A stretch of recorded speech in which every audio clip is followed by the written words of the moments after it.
যখন মহর্ষি বশিষ্ঠ জানতে পারলেন যে তার গাভী চুরি হয়ে গেছে, তিনি অনুসন্ধান করে ৮ বাসুকে খুঁজে বের করলেন।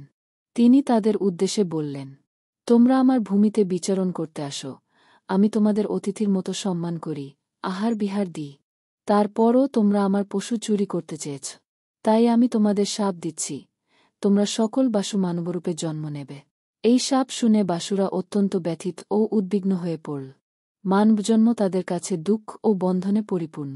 তাই তারা দেবী গঙ্গার কাছে গিয়ে প্রার্থনা করল, মর্তে যখন আমাদের জন্ম হবে, তখন আপনার গর্ভেই জন্ম নিতে চাই।